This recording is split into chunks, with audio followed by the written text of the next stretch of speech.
Hello friend, welcome back to my YouTube channel. आज मैं आपको बताने वाला हूं कि आपके बीए, बीएससी और बीकॉम में यदि प्रैक्टिकल में बैक लग जाती है तो आपको उसको कैसे सही करवाना है। तो उसके लिए आपको पहले तो आपको उसके लिए फ़ीस भरनी पड़ती है, जो कि अभी फ़ीस की डेट अभी नहीं आई हुई है। फीस की डेट आप सोच रहे हैं कि इसके साथ आएगी, थर्ड सेमेस्टर के जो पेपर हैं उसके साथ आपकी फ़ीस आएगी। तो उसके साथ अभी कुछ लोगों की फ़ीस भर रही है, कुछ लोगों की बैक पेपर की फ़ीस नहीं भर रही है, चाहे आपकी अब्सेंट लगी हुई है। जैसे मेरी थर्ड सेमेस्टर में एक सब्जेक्ट में अब्सेंट लग गई थी, उसके कारण मुझे बैक पेपर देना है। जैसे मार्कशीट में पास विथ बैक लिख के आता है, तो उसके लिए क्या करना पड़ता है, आपको पेपर देना होगा। उसके लिए पेपर आपको एक फीस का ऑप्शन आएगा, उसमें जो बैक पेपर की फ़ीस कटती है उसके लिए आपको फ़ीस कटवानी पड़ेगी।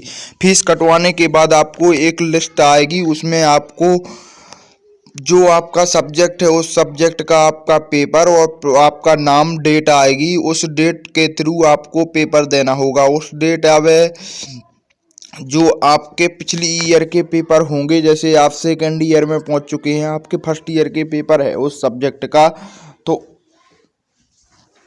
उसी के साथ आपका उसका प्रैक्टिकल होगा। उसी के साथ जैसे फर्स्ट ईयर वालों का प्रैक्टिकल होना है तो आपको उसी साथ होगा। जो सब्जेक्ट का टीचर है उससे आपको बात करती रहनी है, सब्जेक्ट का टीचर ही आपका प्रैक्टिकल करवा सकता है, क्योंकि ये स्कूल के ही थ्रू होता है। लेकिन आपको फ़ीस ज़रूर भरनी होगी। फ़ीस की अभी थर्ड सेमेस्टर के साथ आपकी डेट नहीं आई हुई है। आपका प्रैक्टिकल में यदि आप अब्सेंट हैं या फेल हैं तो उसे फेल ही माना जाता है, क्योंकि उसमें पास विथ बैक लिख के आता है। मेरे में भी पास विथ बैक लिख के आया है, इसलिए मुझे बैक लगी हुई है। इसके लिए आपको सबसे पहले, यदि आपके पास फ़ीस का ऑप्शन मिल रहा है तो फ़ीस कटवा दें।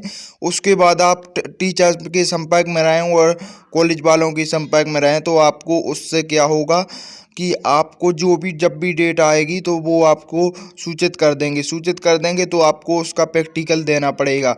या फिर आपको जो यूनिवर्सिटी है, बुंदेलखंड यूनिवर्सिटी, उसके द्वारा